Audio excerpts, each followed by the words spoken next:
Donc, ce matin, je suis au CIMIC, au Centre intégré de mécanique industrielle de la Chaudière, c'est à Saint-Georges. Je fais une petite vidéo parce que c'est le camp totalement CIMIC. Qu'est-ce que c'est ça?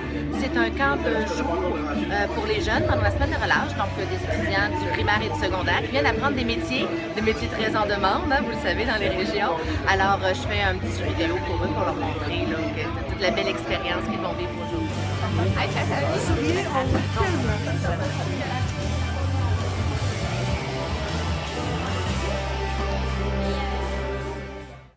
Allô, c'est la Journée internationale des femmes aujourd'hui. J'en ai profité pour dévoiler mon tatou de la semaine dernière, si vous avez écouté le vlog, que je n'avais pas dévoilé, mais premièrement parce qu'il n'était pas totalement guéri, c'était pas, c'était pas là qu'il était le plus beau, mais aussi parce que ça a un petit lien avec la Journée internationale des femmes, fait que je trouve que c'est une bonne journée aujourd'hui pour vous le montrer. Et là, il est à l'intérieur de mon poignet, alors je vais comme essayer de me tourner, parce que c'est pas facile à montrer. C'est une phrase, donc j'espère que vous le voyez bien. C'est une phrase, c'est écrit « Nevertheless, she persisted ». C'est en anglais, ça signifie en français « Malgré tout, elle a persisté ». C'est un slogan féministe qui a vu le jour il y a environ un mois.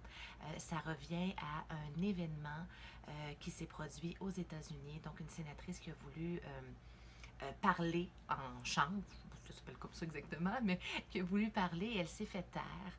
Et la personne qui l'a fait a dit qu'elle avait reçu des explications, qu'elle avait été avertie, mais que malgré tout, elle a persisté.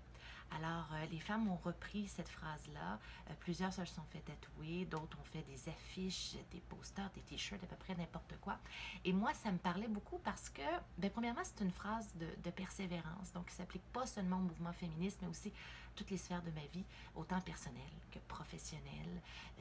Je vous ai parlé, confié mon épuisement dernièrement. Donc, malgré tout, il a persisté. Vous voyez, ça résonne beaucoup pour moi. C'est pour ça que je voulais le conserver. Et aussi, mais parce que je suis féministe et que, oui, c'est difficile parfois de continuer, puis de tout le temps lever la main, puis c'est pas chialer, mais tout le temps apporter cette vision-là aux gens. Mais malgré tout, je continue, je persiste. Ça me permet aussi de me rappeler toutes les femmes qui ont persisté avant moi et qui me permettent aujourd'hui d'avoir une vie meilleure. Et je persiste aujourd'hui pour donner à mes enfants également cette vie encore meilleure que la mienne. Alors, c'est pour ça que ça me parlait beaucoup. Alors, malgré tout, elle a persisté. Je trouvais que ça me collait à la peau. Ah, ça, c'est un beau jeu de mots. Hein. Ça me collait à la peau, puis c'est un tatou. Alors, c'est la semaine de relâche et c'est avec la garderie qu'on sort aujourd'hui. On est au spectacle de Brimbelle. Brianna, on ne surveille plus Colin. Colin, il est où? Oh, il est en arrière! Et voilà, spectacle de Brimbelle, donc cet après-midi. On a pris un petit congé pour profiter de la semaine de relâche en famille.